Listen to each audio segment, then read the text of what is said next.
Hey there, how you doing? Good. Pulling weeds. Pulling weeds.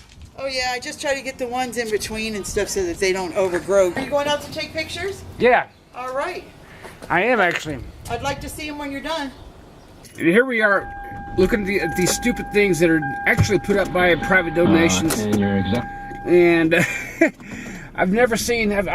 We see a lot of bikes around town, and I'll show you some. But I've never seen any actually ever attached to any of these stupid things they put up here in town. They kind of just litter up the place with wasted metal. And here we are going out from the west end here to the east end on a crazy, crazy day when people want to drive 100 miles an hour over the speed limit. And we're heading now westbound on Fry Boulevard. I'm sorry, eastbound on Fry Boulevard, heading out to McDonald's. See, there's a guy on a bike there. Like I said, they're all over town. There's a pedestrian. They're all over town. For whatever reason, they put up those those stupid metal things that never get used. There's actually 4 very, very poorly constructed screws holding them to the pavement. So, if you guys are in the recycling business, you can get those out of there in about maybe 4 minutes. And so, I guess as soon as we hit 7th Street, we actually leave the west end and enter the east end of Sierra Vista, which we're doing right now. Rodolfo's is one of my favorite places. Coming up on a KFC up here. I'm actually going to go up here to Coronado and hit a McDonald's up. Been a long time. I would go back to KFC if they still had the grilled chicken, but they don't.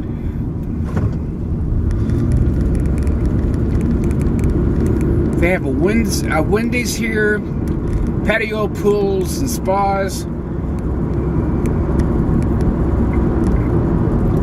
Lee has a auto sale business here. The German Cafe, Edward Jones. There's actually another lawyer's office about 2 blocks south of here on Wilcox. And that guy's been in the news a lot lately. So, like I said, a lot of pedestrians here.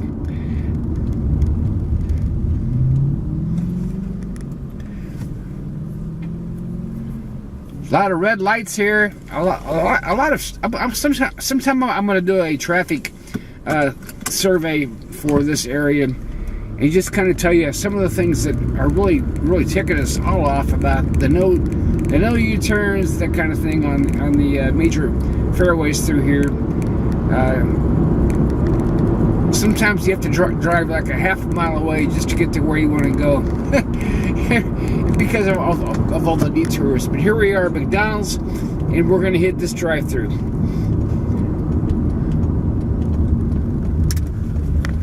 They've actually just did a major reconstruction on this place, so it is what it is.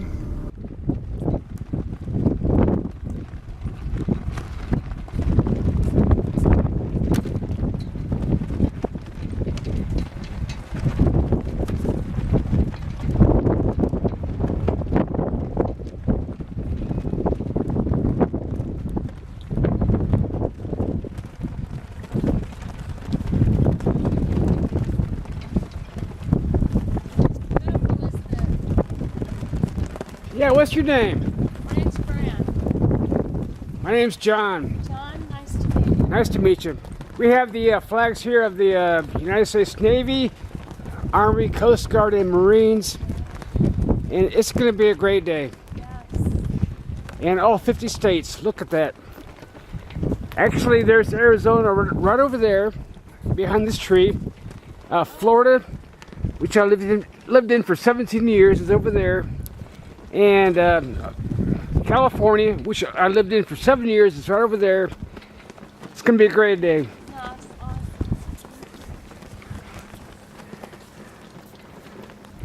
I was in the Navy for 20 years, but I keep saying Oh, wow. This day is about them, not us. Absolutely. Pardon? Where's the service? The service they had was here at 8:30. It's over, but they're going to have another one up on Fort Huachuca at 11. Okay? All right. I'll be there.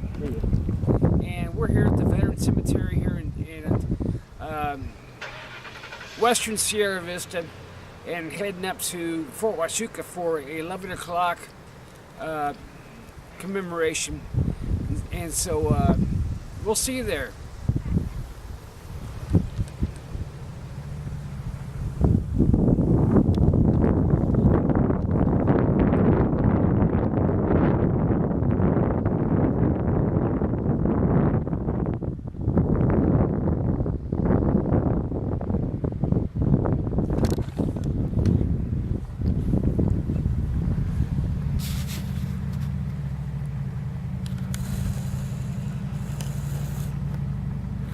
Really got to thank y'all.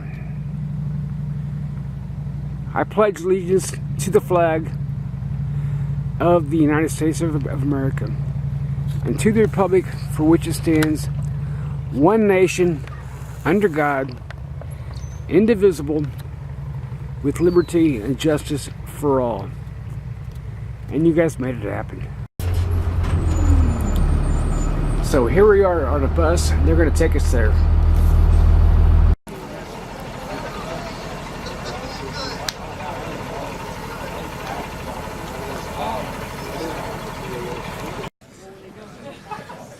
So we have a really great cast of stars here today.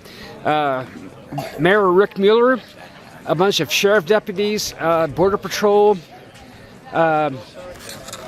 heroes from worldwide, from every war. It's just really great to see everyone here today. And William Benning is somewhere around here in a yellow shirt. There he is.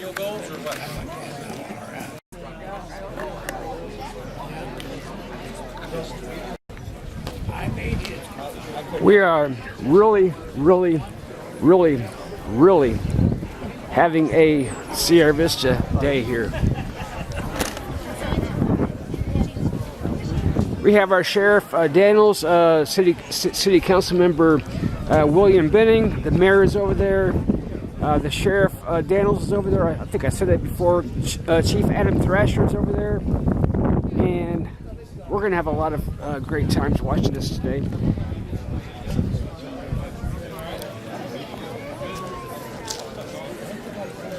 This video, even though we feature many active duty celebrities today, it's not about us. It's about them. Today is Memorial Day, and we will dedicate this film in honor of my friend Joseph Flagar, who died in the helo crash in 1987 off the U.S.A. Midway, for Tom hiking, another good friend who, believe it or not, crashed on land in Japan, and for many other friends I've lost over the years.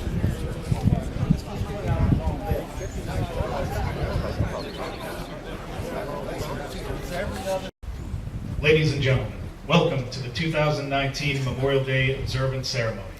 Today, we remember the sacrifices of America's fallen from the Revolutionary War to the present. Distinguished guests joining us for today's ceremony are the host of today's event, our guest speaker, Major General Robert P. Walters, Jr., Commanding General, United States Army Intelligence Center of Excellence in Fort Huachuca. Command Sergeant Major Warren Robinson, Command Sergeant Major, United States Army Intelligence Center of Excellence in Fort Huachuca, and Mrs. Tamara Robinson. Major General Maria Barrett, Commanding General, United States Network Enterprise Technology Command, and Mr. Brian Barrett. Chief Warrant Officer 5, David Basili, Chief Warrant Officer of the Military Intelligence Corps. The Honorable Rick Mueller, Mayor, Sierra Vista, Arizona State, Cochise County, and Sierra Vista elected officials and community leaders and members of the United States Armed Forces.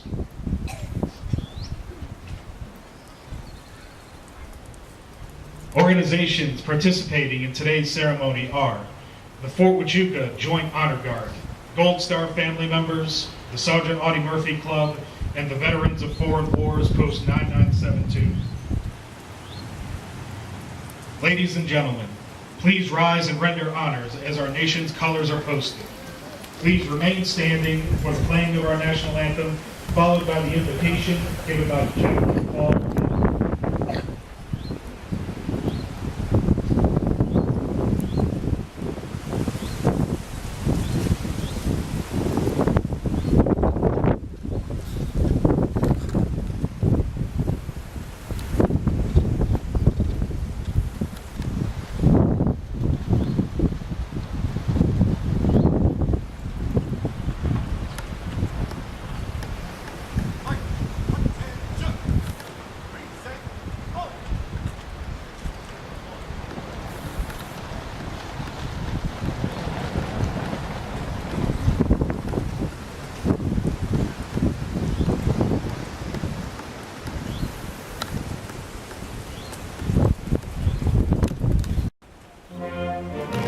Can you see by the dawn's early light what so proudly we held at the twilight's last gleaming, whose bright stripes and bright stars through the perilous night for the ramparts we watched were so gallantly streaming, and the rockets' red glare, the bombs bursting in air, gave proof in the night that our flag was still there.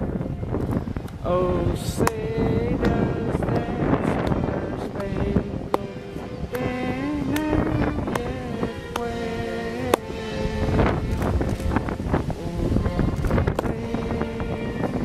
of the free and the home of the brave? You may not know those who are laid to rest here, but we are thankful to you for the generational effects of their sacrifice. In your presence this morning, we reflect on lives lived with honor for our nation's freedom. Mayor Mueller, really good to see you here today, sir. Thank you for attending. General Barrett, thank you, ma'am, for being here. We have a number of leaders from our community with us today. We have elected officials. We have some of our first responders. We have some of our sheriff's department, our local police, our federal agents, our border patrol that we partner with on a daily basis around here to keep our country safe and secure. We have a lot of veterans in the audience, and we have a lot of active duty military, and we have friends and family, and most importantly, we have Gold Star family members here with us today. So welcome each and every one of you. You know, as the Commanding General of Fort Huachuca, I get invited to a lot of events for speaking engagements. However, every time I'm asked to speak at a Memorial Day event, I'm humbled to do so. I'm humbled to speak on behalf of those brothers and sisters we honor here today. I believe it's important to keep in mind the reasons we take this day to step away from our jobs, step away from our daily routines, and we're to reunite with our friends and family. It's difficult for me to see this day as a celebration. Instead, as we dedicate this day to those that we have lost, it's a reminder always to keep them in mind. It's a reminder to never forget who they were and what they did for us. As we move into June, I want to talk about something that happened 75 years ago. It was codenamed Operation Overlord, the D-Day invasion. It began a little after midnight, 6 June 1944. I wonder if they knew at the time the depth of the impact they were making on the world and to our initiatives in World War II. Then General Eisenhower charged those soldiers before D-Day. He told them, "You are about to embark on a great crusade. The free men of the world are marching today together for victory." Success in that mission meant the beginning of the end of the war in Europe. It also meant the surrender of Nazi Germany. It also meant the end of Hitler's regime. And it potentially saved hundreds of thousands of lives. Overlord also consisted of 5 beach landings along a 50-mile coastline. Those landings were known as Gold, Juno Beach, Sword Beach, Omaha Beach, Utah Beach. One of those designated landing zones, Gold Beach, was 5 miles wide. It was the central one. It was assaulted and taken by the British 50th Infantry Division. The soldiers of the 50th Infantry Division had a high reputation for their experience and their abilities to conduct amphibious landings. That morning, they were up to the task. They assaulted Gold Beach, they penetrated 6 miles inland, and they pushed back the German lines. Their efforts on Gold Beach allowed the British and Canadian troops to reunite and form a strong front line against German defenses and protect the American flank.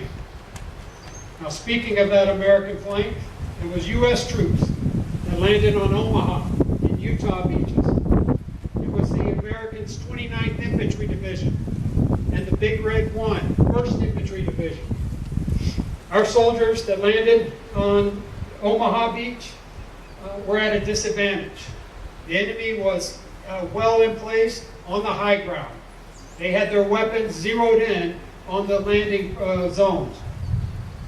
Our soldiers had to adjust their plan as they came ashore.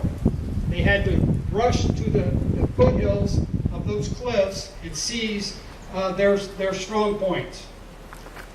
Omaha was the final 5-mile link that brought together the British troops on Gold Beach and the other U.S. troops on Utah Beach. Securing Omaha provided the entrance for 34,000 Allied troops to continue to fight their way into France beyond the beach and push back the German defenses. Now the sad part. By the end of that day, 6th of June, 4,000 Allied troops had lost their lives. The U.S. alone suffered over 2,000 casualties. However, those sacrifices enabled 156,000 Allied troops to successfully continue the invasion of France.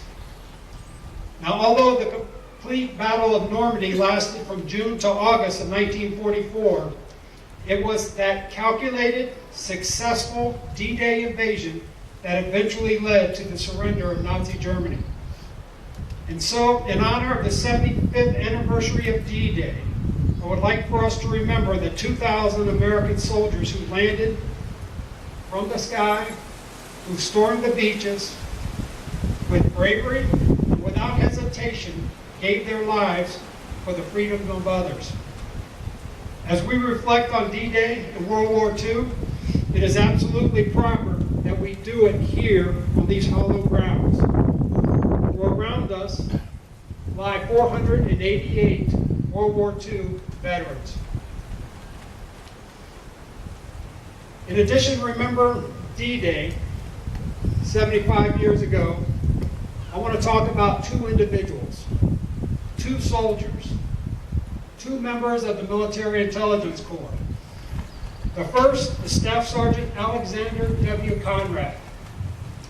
Staff Sergeant Conrad was a resident of Chandler, Arizona. He joined the Army right out of high school in 2010. He deployed to Afghanistan twice in support of Operation Enduring Freedom. As a human intelligence non-commissioned officer, he served with 3rd Special Forces Group out of Fort Bragg and was on the continent of Africa in the country of Somalia, supporting Operation Octave Shield. He was 26 years old on June 8, 2018. His unit was providing surveillance and assistance 220 miles southwest of Mogadishu when they came under heavy mortar fire and a small arms attack. On that day, Staff Sergeant Conrad gave his life for our country and for his fellow brothers and sisters in Arms. He was awarded the Purple Heart Meritorious Service Medal. Today, we remember Staff Sergeant Conrad for his heroism and his sacrifice. The other soldier I want to talk about is named Major Brent R. Taylor. Major Taylor was a member of the Utah Army National Guard. You recognize his name, it's because he was also the mayor of North Ogden, Utah, which is a suburb city north of Salt Lake with 19,000 people. Major Taylor felt his call of duty to enlist after our nation was attacked on 9/11. His 5 brothers also enlisted in the years following 9/11. In 2006, he was commissioned from Brigham Young University as a military intelligence officer. So today, we remember Major Taylor. We remember him as a Utah native who was selected by the people of Ogden, North Ogden, to be their mayor in 2013. And then they re-elected him in 2017. We also remember him as someone who cared deeply for his family. He cared deeply for the city of North Ogden. In fact, he's known for getting an amphitheater built, public works buildings, and new roads in the city. Finally, we recognize him as someone who sacrificed his life because he believed, in his words, service is really what leadership is all about. Now, in conclusion, if you reflect back on President Reagan's farewell speech, he references the importance of remembering D-Day. He said, if we forget what we did, we won't know who we are. As we continue with this tradition of Memorial Day, let us not treat it like a holiday for celebration, but rather as a holiday for remembrance. Let us remember those who sacrificed their lives for us in Normandy. Let us remember Staff Sergeant Conrad. And let us remember Major Taylor. And as we remember, let us be grateful for everyone who made the ultimate sacrifice for what our country truly believes in: freedom.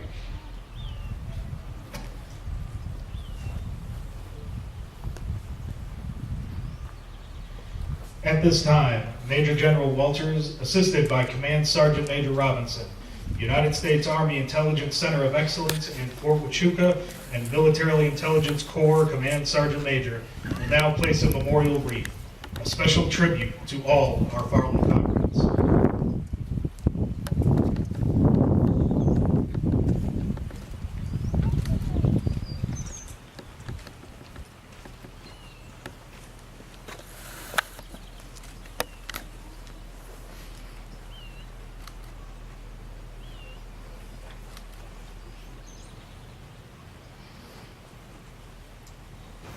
The 30th day of May, 1868, is designated for the purpose of strewing with flowers or otherwise decorating the graves of comrades who died in the defense of their country during the late rebellion.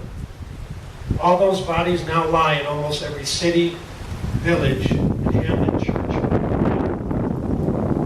In this observance, no form of ceremony is prescribed, but the most of the comrades were in their own way arrange such bidden services and testimonials of respect as circumstances may permit. We are organized, comrades, as our regulations tell us, for the purpose, among other things, of preserving and strengthening those kind of fraternal feelings which have bound together the soldiers, sailors, and Marines who united to suppress the late rebellion. What can aid more to assure this result than by sharing centennially the memory of our heroic dead, who made their breasts a barricade between our country and its foes. Their soldiers' lives were the reveille of freedom to a race in chains, and their deaths the tattoo of rebellious tyranny in arms. We should guard their graves with sacred vigilance. All that the consecrated wealth and taste of the nation can add to their endowment and security is but a fitting tribute to the memory of her slain defenders. Let no wanton foot tread rudely on such hollow grounds. Let pleasant paths invite the coming and going of reverent visitors and fond mourners.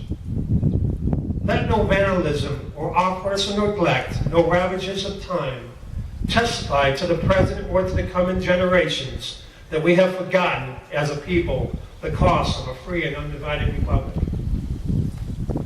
If other eyes grow dull, and other hands slack, and other hearts cold in solemn trust, ours shall keep it well as long as the light and the warmth of life remains to us.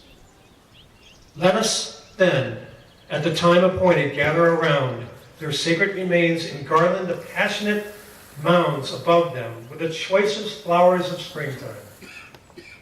Let us raise above them the dear old flag they saved from dishonor. Or let us, in solemn presence, renew our pledges to aid and assist those whom they have left among us. A sacred charge upon a nation's gratitude. A soldiers and sailors, widows and orphans.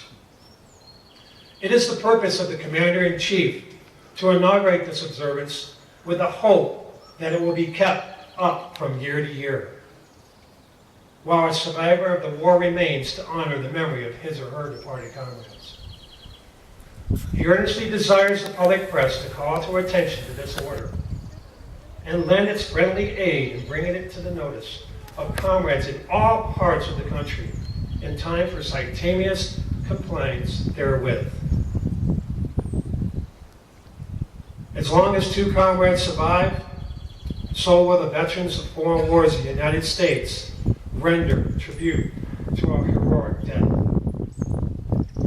VFW James R. Bob Curl, post 9972 in its auxiliary. Attention!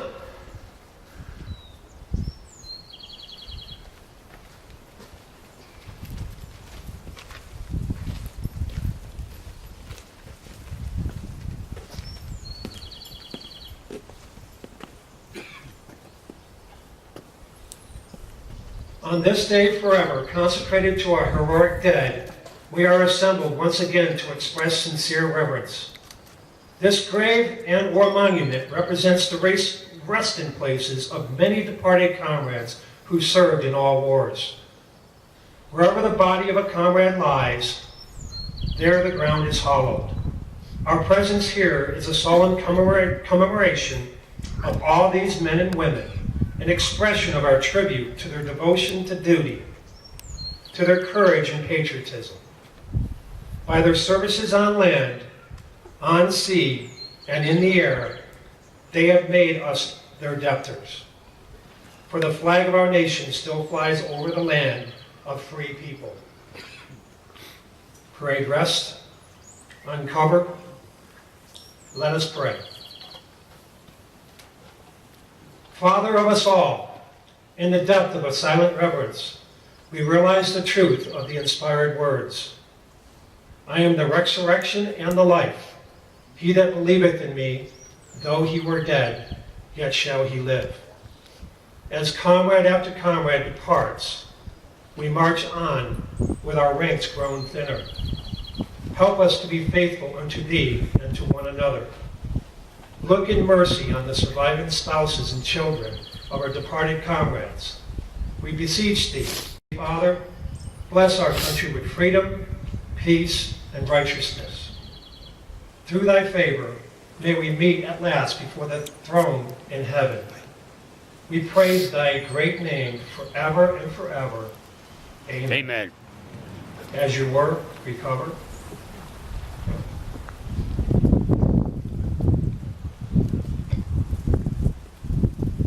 Senior Vice Commander places this symbol of our remembrance.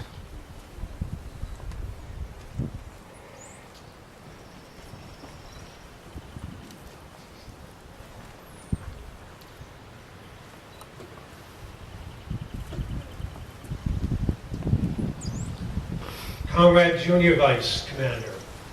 The Junior Vice Commander places this symbol of purity on the comrade's grave. May each future generation emulate the unselfish courage of all men and women who fought for freedom.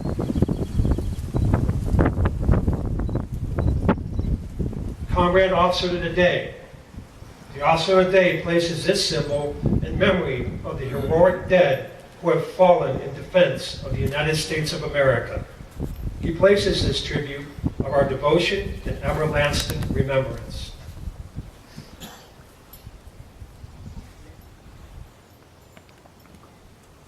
President of VFW, James R. Bob Curiel, Post 9972 Auxiliary. The president of the auxiliary places this emblem of eternity. Its color bespeaks life everlasting. Thus do we immortalize the brave deeds of our soldiers, sailors, airmen, and Marines who have given their lives on land, on sea, and in the air.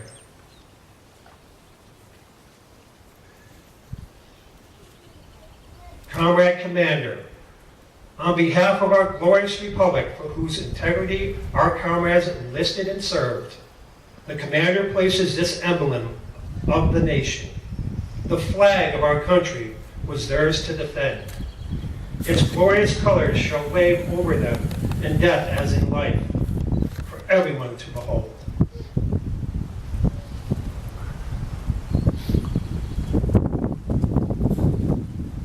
To you, comrades who have departed, we render a silent salute.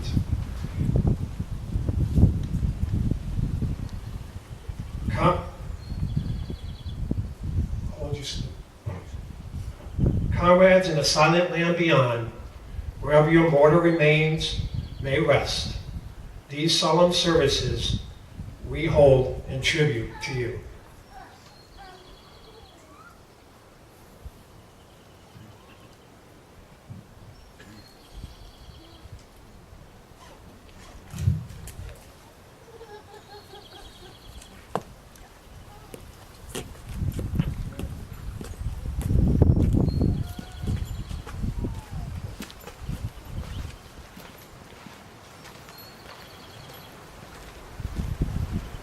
At this time, Gold Star family members will now lay a memorial wreath in honor of our fallen brothers and sisters and our sons and daughters.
Ladies and gentlemen, Major General Walters Jr. will now recognize Corporal Louis G. Moran and his family present with them with awards that Corporal Moran earned in the Korean War almost 70 years ago.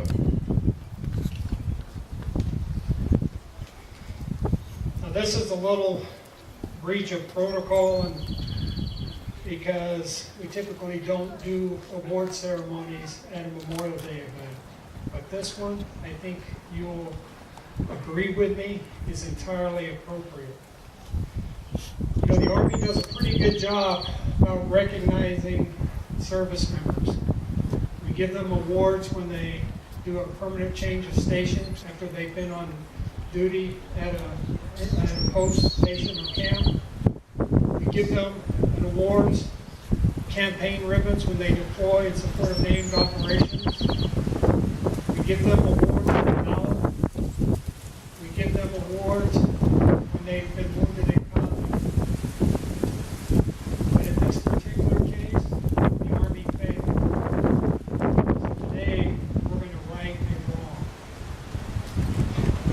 Louis Moran. He was born in Bisbee, Arizona. He entered the United States Army in Douglas. He spent most of his life in Tucson, Arizona. He was a veteran of World War II, and he was a veteran of Korea. But you would not know he was a veteran of Korea if you looked at his original DD-214, which is the document the Army gives you when you separate from service. But he was a service member who served in Korea. In fact, on November 4th of 1950, when Corporal, at the time, Louis Moran, was 24 years old, he was running across a field in North Korea. He came under fire. A bullet deflected off of his rucksack and went through his arm. He was, at the time, a light weapons infantryman. He went on to become a sergeant, and he was discharged from the service. He never received recognition for being in Korea. He never received a Purple Heart. He passed away in 2008 at the age of 82. Purple Heart for wounds received as a result of hostile action in the North Korean sector on November 4th, 1950.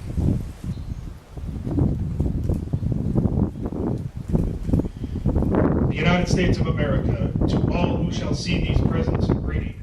This is to certify that the President of the United States of America has awarded the Purple Heart, established by General George Washington at Newburgh, New York, August 7th, 1782, to Corporal Louis G. Moran, 5th Infantry Regiment, for wounds received in action on 4 November 1950 in Korea. Given under my hand in the city of Washington on this 18th day of May, 2018, signed Mark T. Esper, Secretary of the Army. Ladies and gentlemen, please stand and prepare to render honors by the orders of the President of the United States.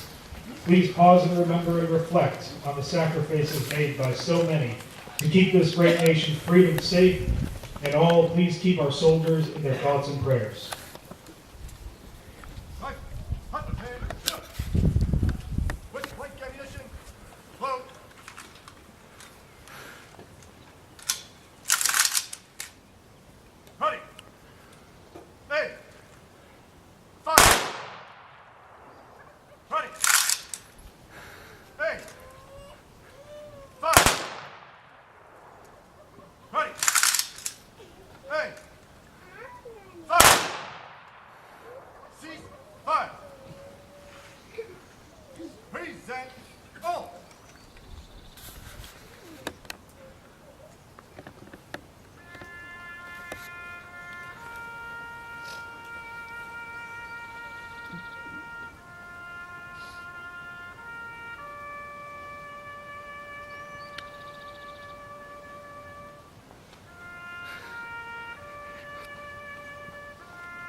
21 gun salute.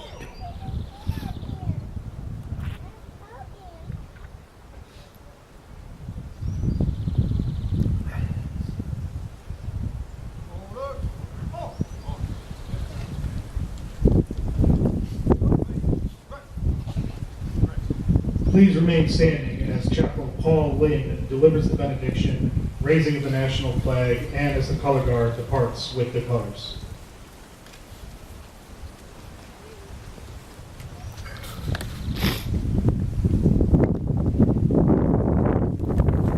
Please pray. Almighty God, as we close this ceremony, I can think of no more fitting words to pray to you than those crafted by President Abraham Lincoln for the Gettysburg Address.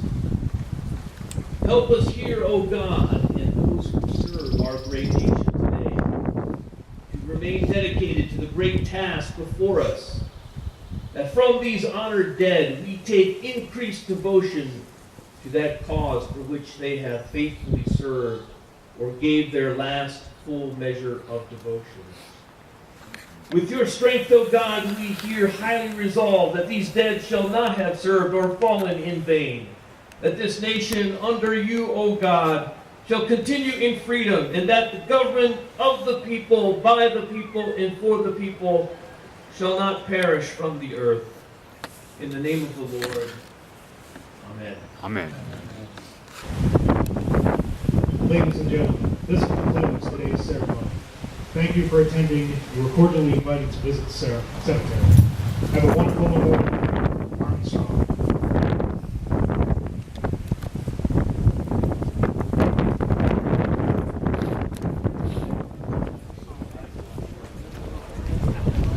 Great job, guys.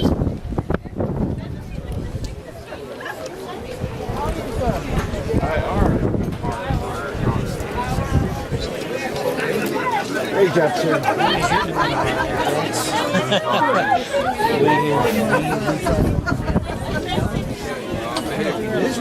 Hi, Tim. Good to see you, my friend. Hey, how you doing, John? I'm all right. How you doing, Carolyn? How you doing, sir? Really?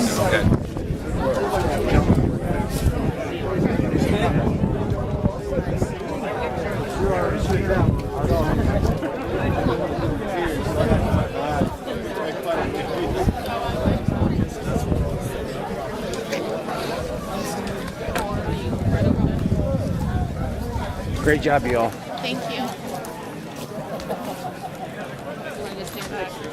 Gas is in the brown bag. It's still 0.6 miles.